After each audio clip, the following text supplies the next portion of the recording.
In the headlines, 14 bodies recovered from Zumba Guni River following a boat mishap involving locals in Niger State. Abduction of customs officer and 9 others in Zaria angers residents of the ancient city. Senate panel probes sale of 1.7 million barrels of crude by EFCC. And on the foreign scene, Russia threatens to stop supply of gas to countries if not paid in rubles. Hello and welcome to Trust News Update. I am Ayuba Ilya. Thank you for joining.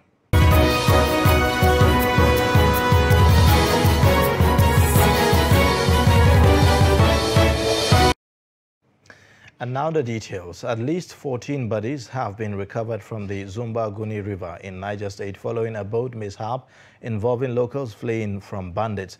A resident in the area, Michael Madaki, told Daily Trust correspondent that the bodies of 4 children and 9 women had been recovered while search for the remaining bodies was still ongoing.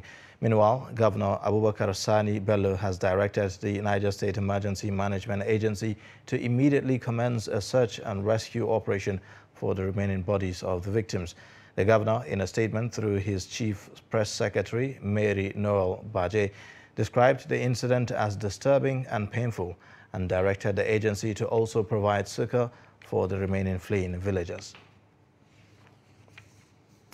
Police in Kaduna on Thursday discovered an improvised explosive device along Shanono area of Rigasa community in Igabi local government area of the state.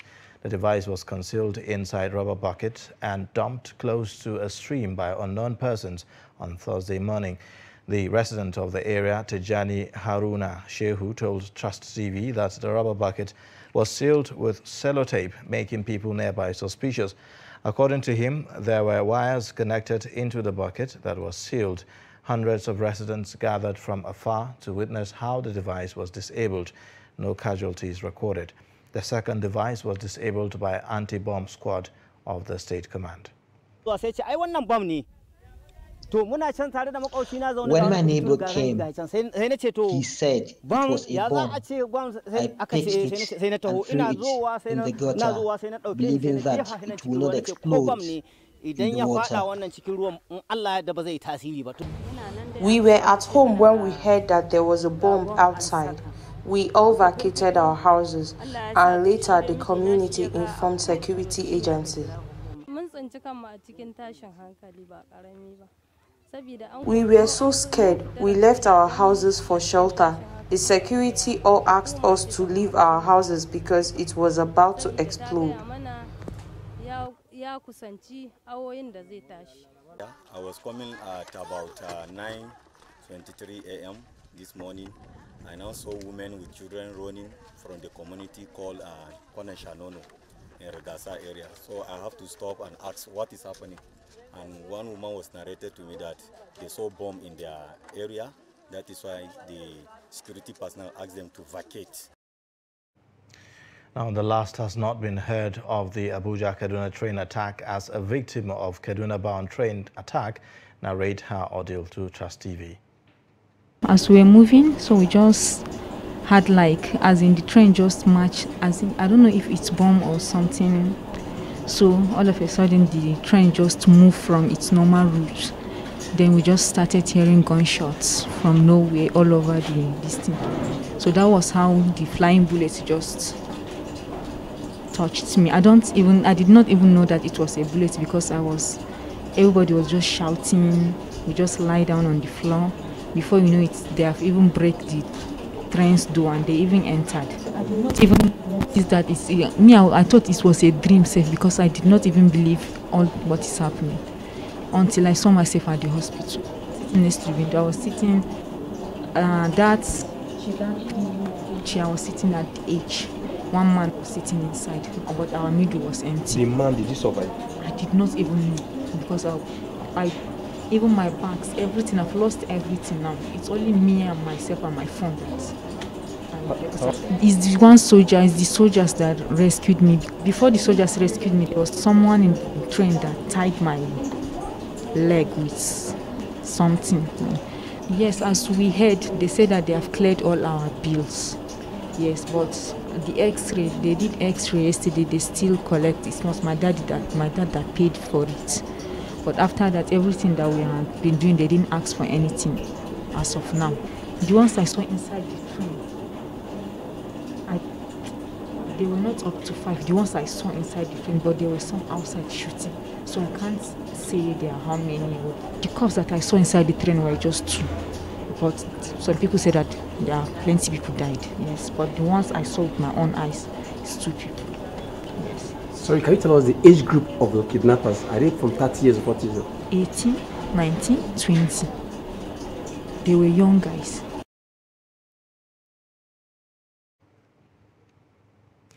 Meanwhile, the House of Representatives has urged security agencies to intensify responses to armed bandits attacks in Giwa and Brindingwari local government areas of Kaduna State. This followed adoption of with bandit attacks on roads and railway and attempts on importance by Shehu Balarabe from Kaduna State on attacks on communities in his constituency, where more than 117 have been killed, 130 abducted, and valuables stolen. The report. Attacks on roads and railway and attempts on Kaduna Airport, it's been one attack too many. In his debate, Representative Shehu Balarabe said attacks on people in Kaduna State, particularly his constituency, is already unbearable, where many have been killed, abducted, cows, goats, vehicles and motorcycles stolen. Concerned that victims of this attack who have been displaced in my constituency are taking refuge in local government and local government areas. Mararaba Yakawada, Women's Center Yakawada, Town Hall Yakawada, Primary Healthcare Yakawada, BATC Giwa, Fatika District Head Office and his official residence. Other members who contributed described the motion as worrisome. They are shocked that security agencies cannot track down bandits that have contacted families of those abducted from the train for ransom. Any government that fails and or neglects to secure the lives and property of its citizenry, that government is not supposed to last longer than absolutely necessary, because that is the primacy of governance. It's just like a medical doctor putting professionalism on one hand aside. You presented a patient. As a patient relative, you said, okay, every month I will give you 100 million naira until when the patient recovers or otherwise.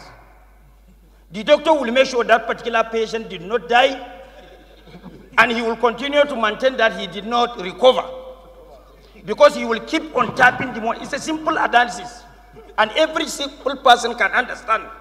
Government in this case has to rise up to its responsibility. Call a spade is paid. If it's about funding, each and every one of us here knows we have never had any cause to contemplate funding our security agencies. And I believe our relevant committees are following up in terms of implementation of such fundings through our budgets, through their oversight processes. Then why things should continue this way? The House later adjourned due to what it described as the worsening security situation in the country, making the motion as the only item treated at plenary. President of the Republic of Niger, Mohamed Bazoum, has opened up on his discussions with President Muhammadu Buhari during his state visit. He speaks with State House reporters after the meeting held at the presidential villa in Abuja. Bazoum said the discussions focused on the economy and the security situation, which he described as issues of mutual benefit to both Niger and Nigeria. He said the meeting discussed the joint big military operation that kicked off in the Lake Chad Basin region against the terrorists being conducted by the multinational joint task force. His Excellency President Muhammadu Buhari on issues that relate to economic and the security situations in our countries in a manner that we push these issues to be of benefit, of mutual benefit to both countries, Niger and Nigeria. My visit coincides with a very big operation that is taking place jointly in the Lake Chad Basin region against the terrorists, And this big operation is being conducted by MNJTF, the Multinational Joint Task Force. And as you know very well, the operations of the Multinational Joint Task Force is funded almost entirely by Nigeria. And this operation is meant to, and will certainly help in providing security in addressing the challenges that both countries are facing. I want to reiterate my commendation and thanks to President Muhammadu Buhari, who, because of his support, this operation is going on and will be very much beneficial. On economic issues, we discussed the Kano-Katsina Maradi Railway project, and this project is an infrastructure that will integrate the two economies, the economies of Nigeria and Niger. And so I'm here to I want to thank His Excellency President Muhammadu Buhari for his effort to ensuring that this project has taken off, and I hope that it will be sustained, because this project will radically change the trading exchange between the two countries.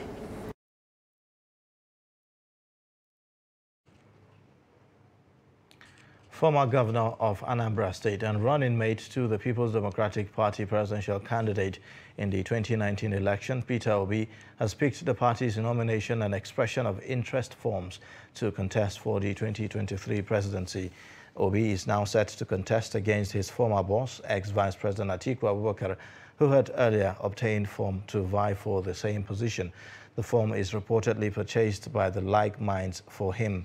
Speaking shortly after purchasing the forms, Nwakuche said that they are a group of young Nigerian professionals that feel the country is not going in the right direction and need a seasoned technocrat that can steer the affairs of the country in the right direction. He said if the country can cut down the cost of governance, things will be better, and they believe Peter Obi can do the job. And the leader said that they are working with other groups like Take Back Nigeria, which has promised to mobilize 10 million votes for PDP and Peter Obi.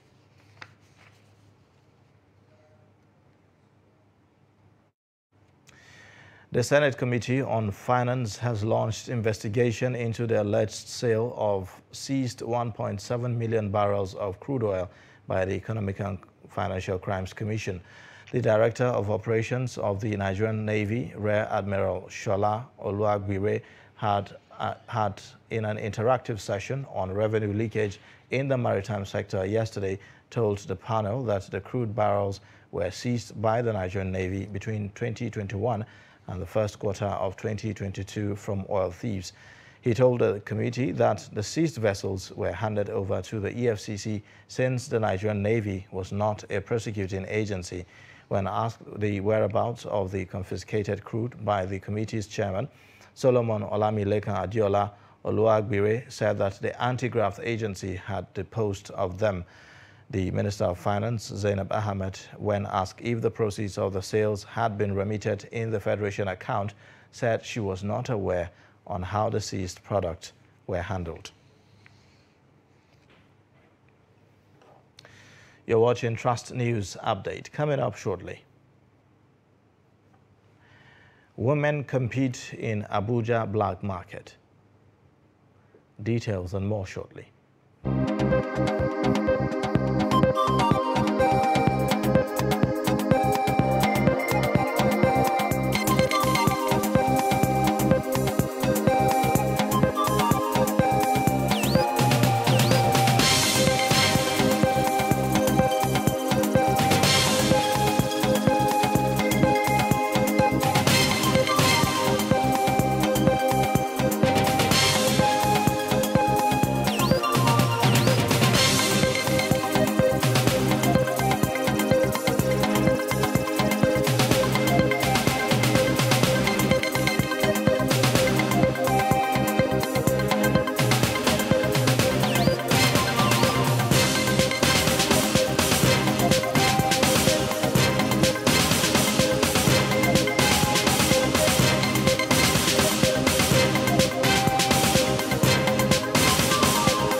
Thanks for staying. You're watching Trust News Update. Here is a look at the top stories again. 14 bodies recovered from Zumba Guni River following a boat mishap involving locals in Niger State. Abduction of customs officer and 9 others in Zaria angers residents of the ancient city.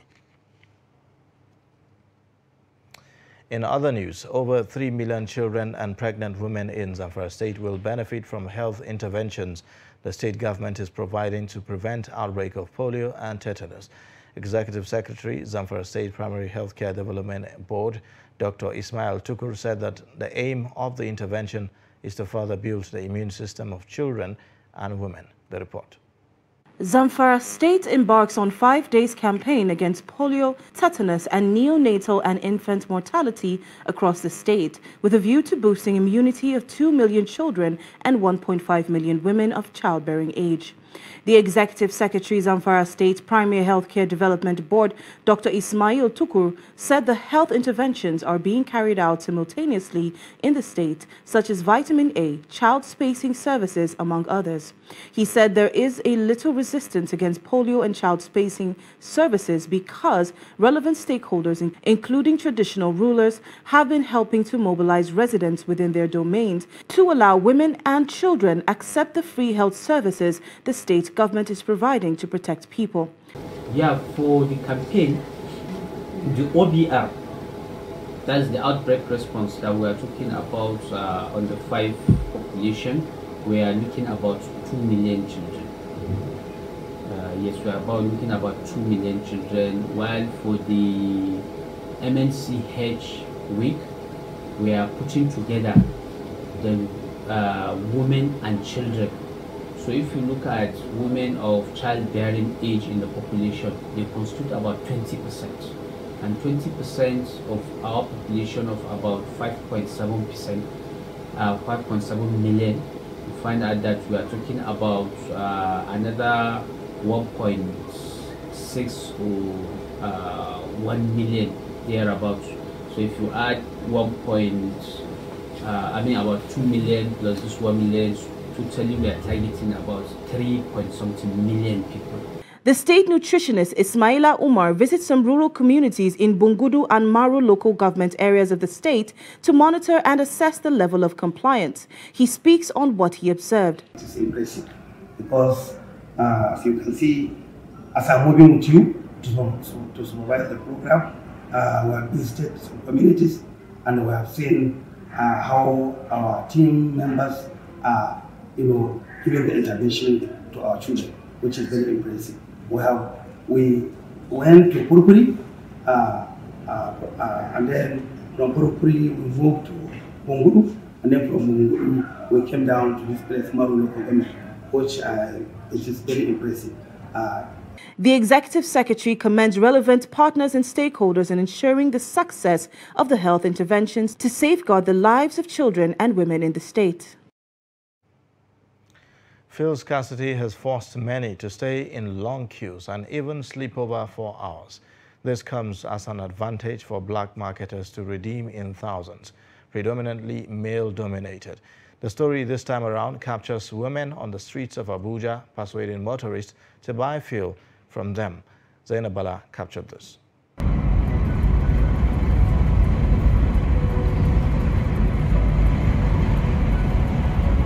I was just passing by this filling station behind me. It's an NNPC filling station along Kubwa Express around Day Access. And then something really interesting caught my attention. There were black marketers, on the roadside, predominantly male. And then when I moved past them, I saw quite a number of women, standing also selling black markets. And then there were people standing by the roadside and they were negotiating just as their male counterparts did. And this really, I felt a kind of remorse. And then it also tells you how hard the country has become. A lot of them didn't want to speak to me because some of the agents in the filling stations were warning them not to talk to me, not to talk to anybody, because I think they have to negotiate to actually get this fuel from them. They have to pay extra to get this fuel from them to resell the fuel.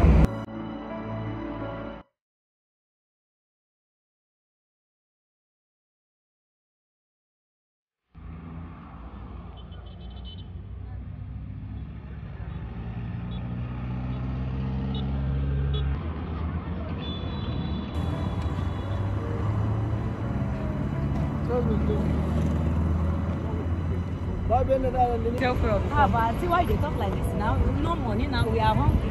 No food, nothing else. If we don't have money, that is why we are sending. So now problem where they are come outside.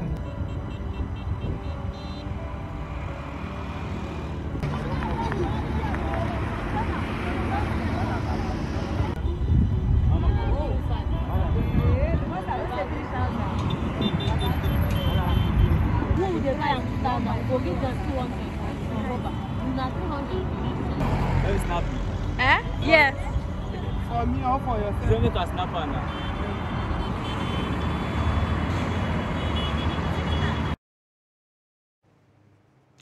Now, members of the Institute of Chartered Accountants of Nigeria, ICAN Abuja District and Society is seeking collaboration with Media Trust Limited in furtherance of its corporate responsibility.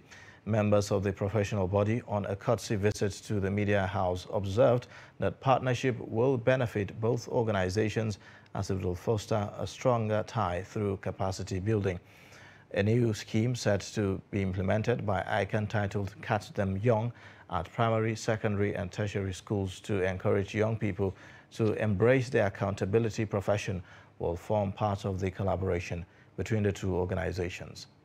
Ongoing program of going to primary schools, secondary schools, universities, sensitizing people of the need to take up accounting as a profession.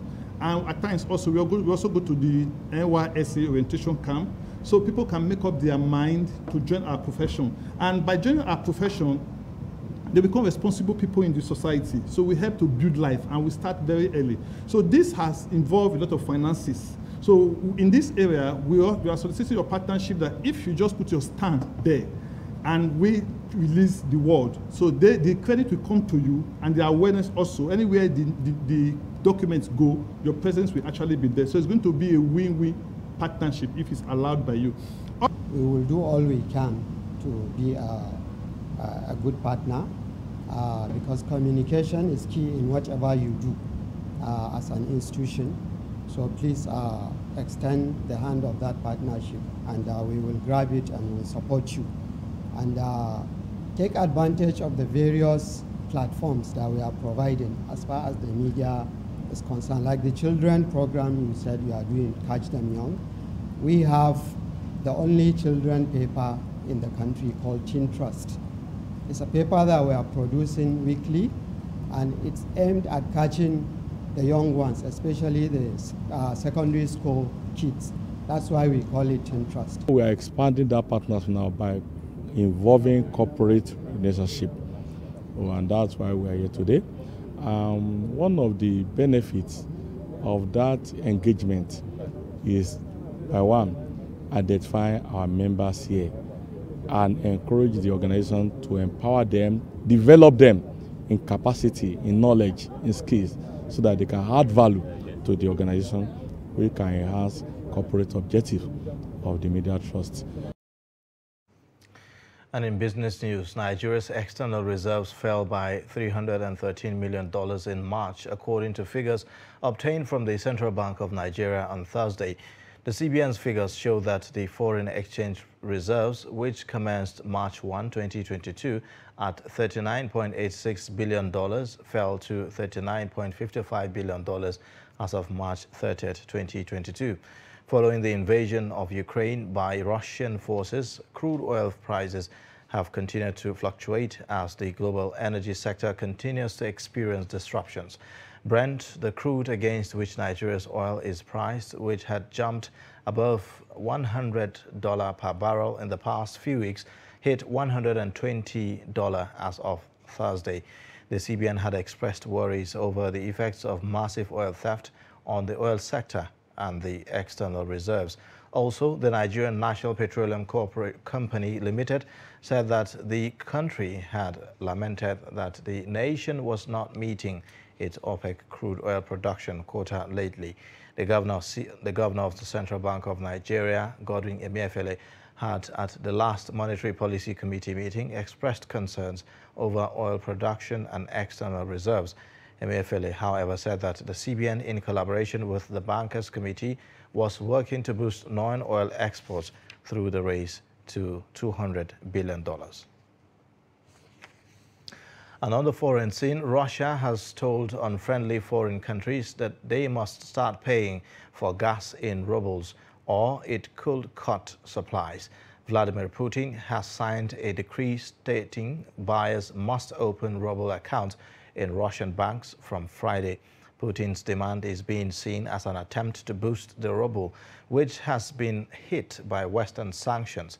His decree means foreign buyers of Russian gas would have to open an account at Russia's Gazprom Bank and transfer euros or US dollars into it.